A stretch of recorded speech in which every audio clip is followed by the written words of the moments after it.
Bab 336 Korps Tentara Bayaran Serigala Gua 2. Para tentara bayaran sangat dihargai atas pekerjaan mereka. Bahkan korps tentara bayaran terkecil pun akan dipilih untuk beberapa tugas besar. Dan hanya sedikit orang yang mau menerima tugas bahkan tanpa dibayar, kecuali beberapa penjaga hutan tunggal yang tidak bergabung dengan korps tentara bayaran manapun.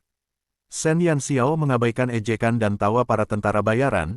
Dia menjawab wanita itu, saya ingin menemukan 3 jenis benda dari tubuh binatang ajaib tingkat 5.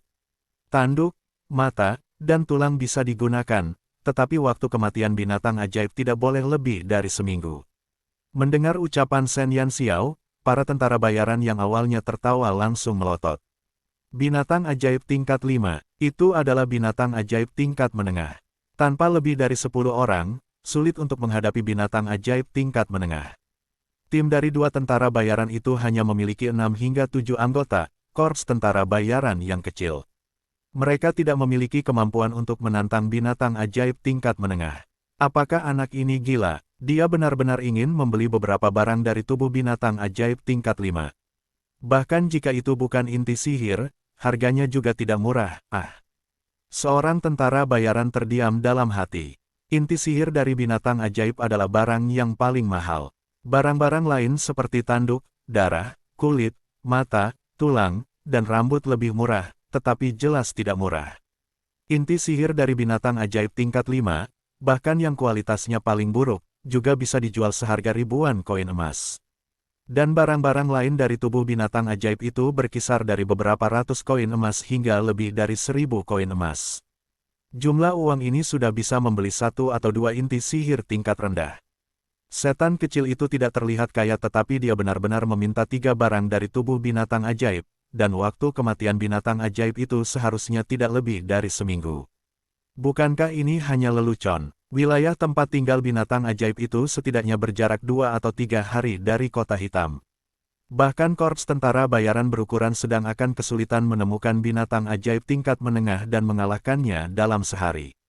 Selama seminggu, mereka hanya dapat mengirim cukup banyak anggota untuk melakukan survei bola-balik guna memastikan bahwa tim mereka dapat menemukan jejak binatang ajaib dalam waktu sesingkat mungkin, lalu mengalahkannya setelah 1 atau 2 hari.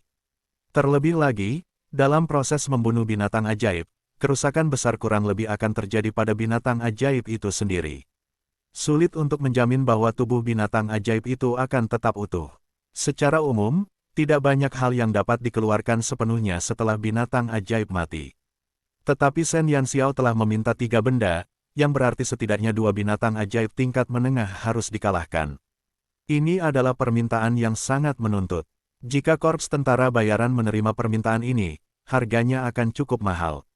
Para tentara bayaran itu sangat skeptis. Mereka berpikir bahwa anak kecil ini tidak akan bisa menghasilkan uang dalam jumlah besar. Setelah mendengarkan permintaan Shen Yanxiao, wanita itu berkata, silakan tunggu sebentar, saya dapat membantu Anda memeriksa barang-barang yang dijual oleh korps tentara bayaran yang baru saja kembali. Baiklah, Shen Yanxiao menjawab dengan sabar.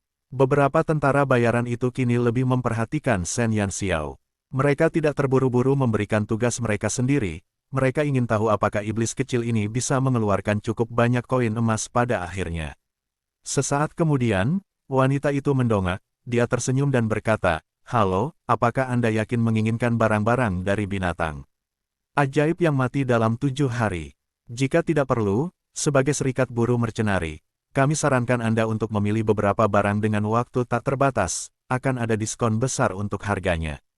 Wanita itu dengan patuh merekomendasikan barang-barang yang lebih hemat biaya kepada Shen Yanxiao. Bab 337 Korps Tentara Bayaran Serigala Gua 3. Lagi pula, barang-barang dari binatang ajaib yang bisa diperoleh dalam waktu sesingkat itu sangat terbatas. Dan dengan persyaratan Shen Yanxiao, harganya akan beberapa kali lipat lebih mahal dari harga rata-rata. Qixia memberitahunya bahwa mereka membutuhkan barang-barang dari binatang ajaib yang mati dalam waktu 7 hari, jadi Shen Yanxiao secara alami akan mengikuti apa yang dikatakan. Terima kasih. Tapi tidak apa-apa. Permintaan saya tidak akan berubah. Harganya tidak masalah. Anda hanya perlu membantu saya menemukan barang yang saya inginkan. Desakan Shen Yanxiao membuat para tentara bayaran di kedua belah pihak terdiam.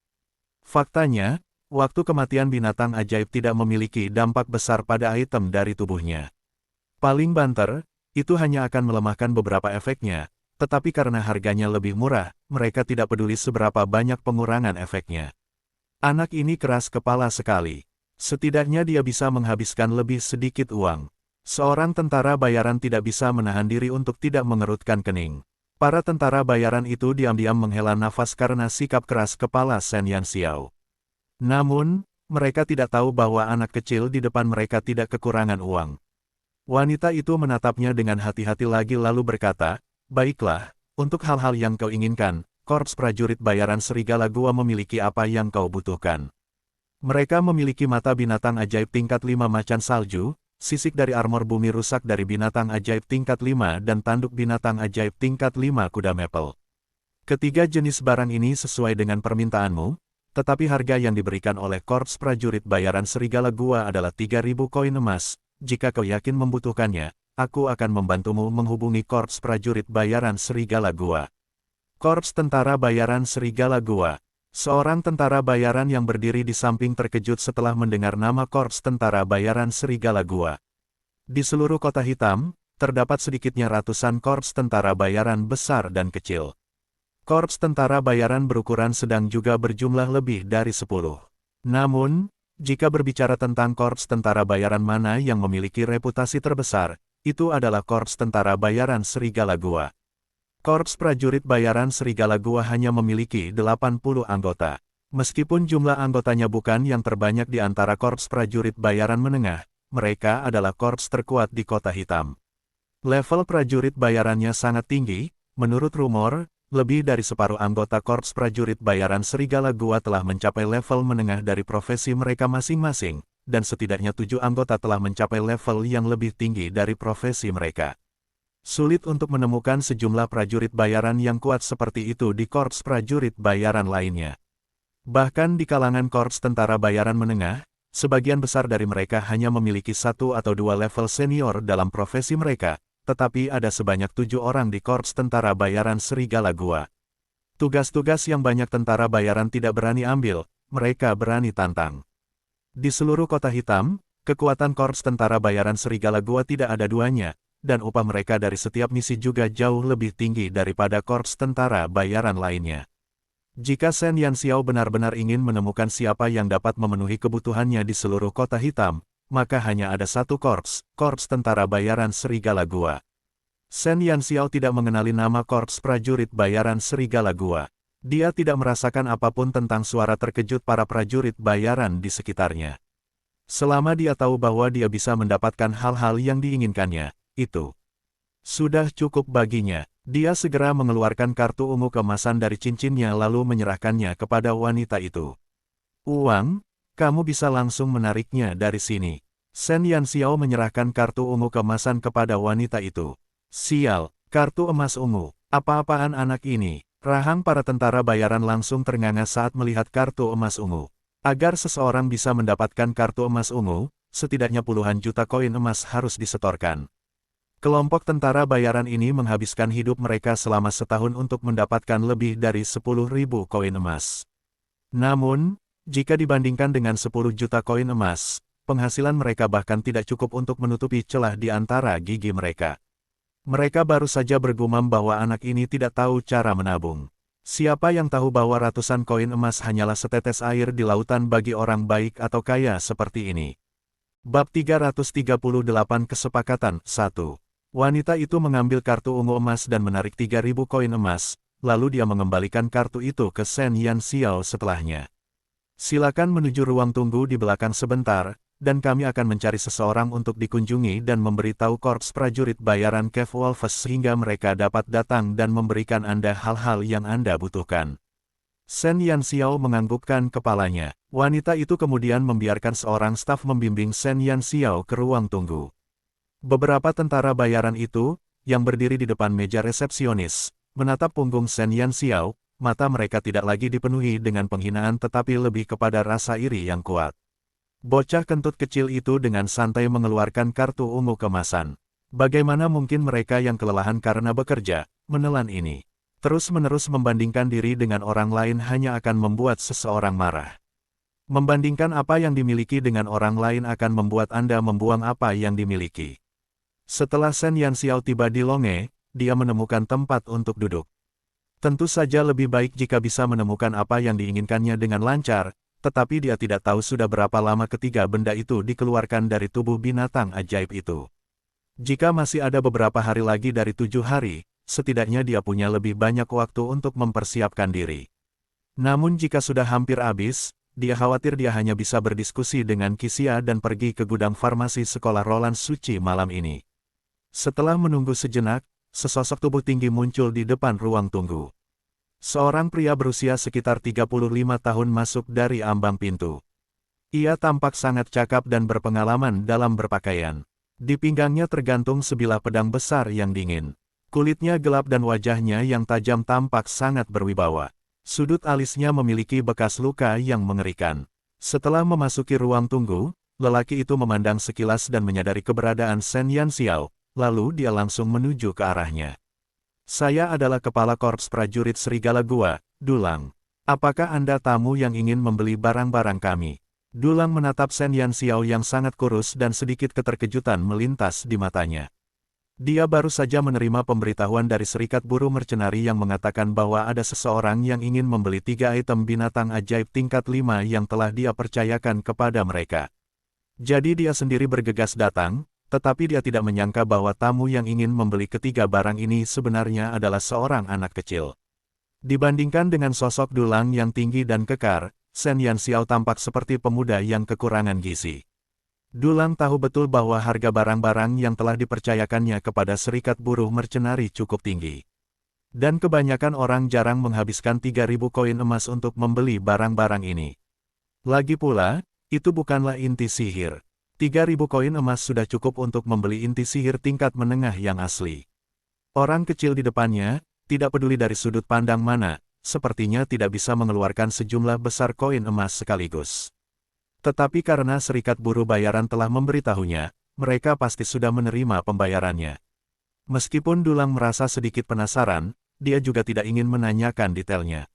Lagi pula, aturan kota adalah tidak boleh meminta terlalu banyak dari para tamu. Shen Yanxiao mengangguk, ini aku.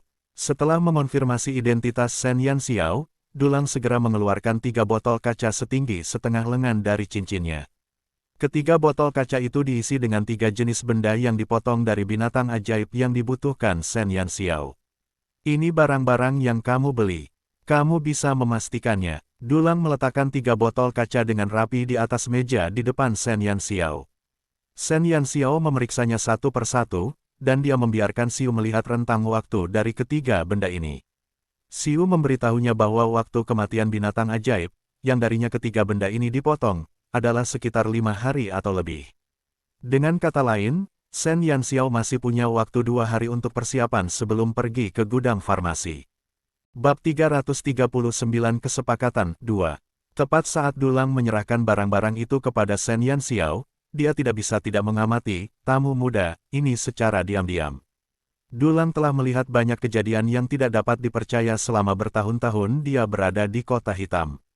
Dan dia samar-samar dapat melihat dari struktur tulang wajah Shen Yanxiao bahwa penampilannya saat ini bukanlah penampilan aslinya. Di Kota Hitam, topeng pengubah wajah merupakan hal yang sangat umum. Namun, pengerjaan topeng pengubah wajah yang dikenakan tamu ini jelas lebih indah daripada topeng paling canggih yang dijual di Kota Hitam.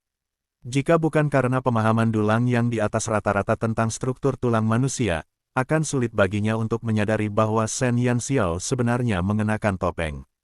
Sejauh pengetahuan Dulang, hal-hal yang membutuhkan penggunaan benda-benda dari tubuh binatang ajaib tidaklah sesederhana itu. Benda-benda itu digunakan dalam banyak ramuan tingkat lanjut, dan benda itu juga dapat digunakan dalam banyak susunan sihir.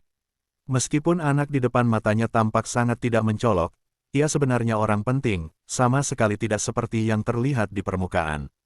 Terlebih lagi, reputasi Dulang di Kota Hitam sangat hebat. Begitu orang-orang Kota Hitam mendengar namanya, sedikit banyak akan ada reaksi. Namun, baru saja dia mengamati reaksi Shen Yanxiao, dia tampak sangat tenang, dan sepertinya tidak terpengaruh oleh namanya. Kata-katanya sangat ringkas, hampir tidak ada ketegangan dan bahkan tidak ada kata-kata yang berlebihan. Dia tampak cakap dan berpengalaman, sama sekali tidak seperti anak-anak pada umumnya. Dalam dunia rumor, dikatakan ada metode rahasia yang dapat mengubah penampilan seseorang secara menyeluruh. Dan bahkan pria setinggi 7 kaki dapat menyusut menjadi anak kecil. Dulang tanpa sadar menghubungkan Shen Yanxiao dengan metode rahasia yang dikabarkan itu.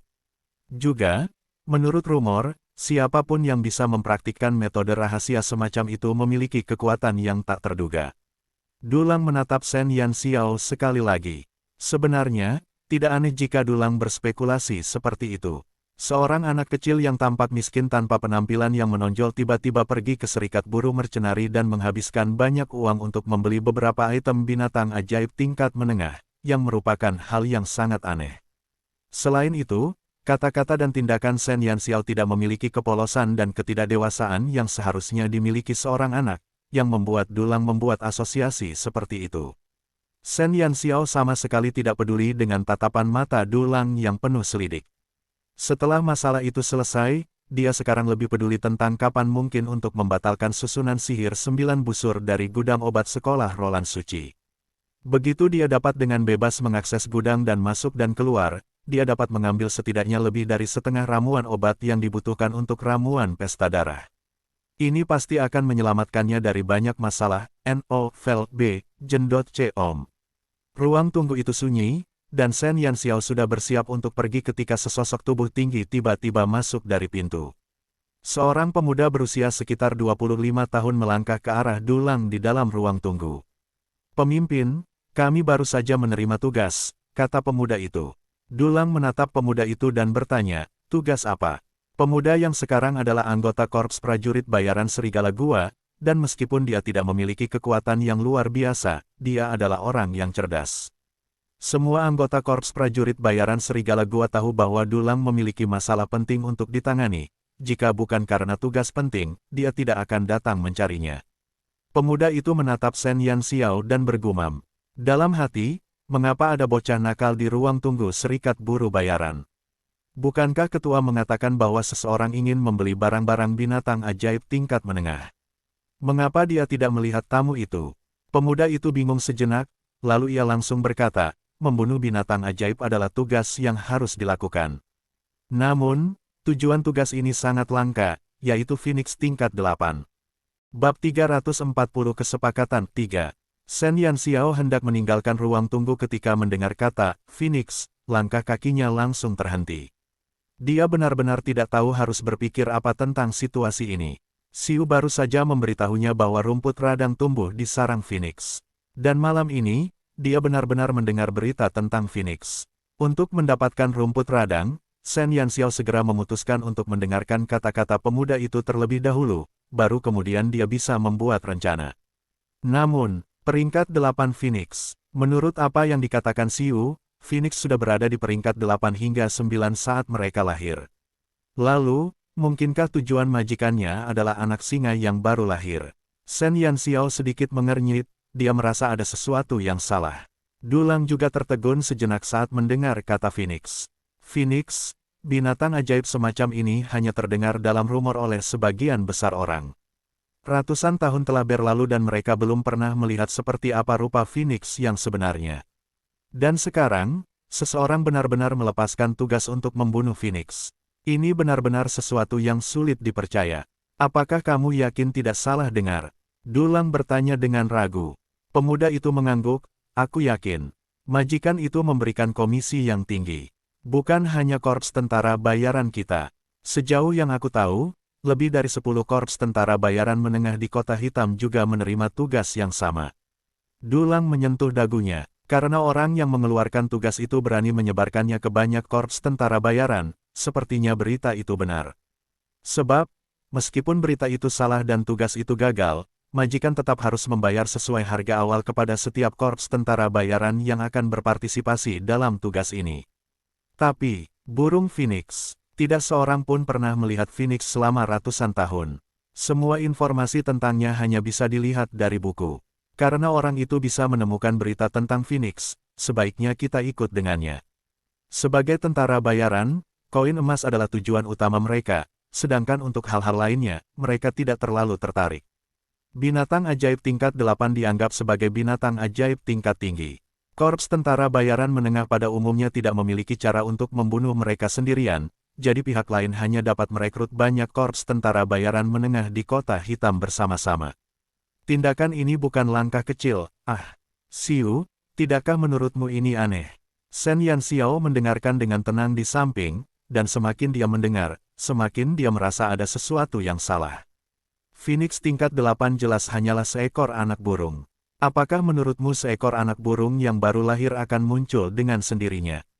Shen Yanxiao sedikit mengernyit, dia akhirnya tahu mengapa dia merasa aneh.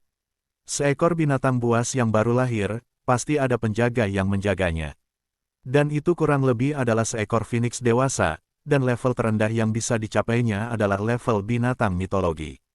Namun berita yang diterima Korps Prajurit Serigala Gua hanya menyebutkan seekor Phoenix tingkat 8, yang jelas sangat tidak masuk akal. Mustahil bagi anak beruang untuk muncul sendirian kecuali jika ia dipisahkan dari induknya segera setelah kelahirannya. Namun karena binatang ajaib memiliki indera penciuman yang kuat, mustahil mereka bisa kehilangan anak-anak mereka. Bahkan jika mereka berada 700 atau 800 mil jauhnya, mereka masih bisa menemukan anak-anak mereka hanya dengan penciuman. Jelas ada beberapa masalah dengan berita yang mereka terima. Pengetahuan terkini tentang ras manusia tentang Phoenix sangat kurang. Mereka hanya tahu bahwa Phoenix adalah binatang yang sangat langka. Tetapi mereka tidak tahu tentang level Phoenix. Kata Xiu acuh tak acuh. Kata-katanya agak penuh dengan penghinaan terhadap ras manusia, dan nadanya yang sedingin es menusuk hati dan tulang seseorang. Shen Yanxiao memperhatikan bahwa Xiu menggunakan kata-kata aneh dalam kalimatnya, ras manusia. Lalu benarkah Xiu bukan manusia?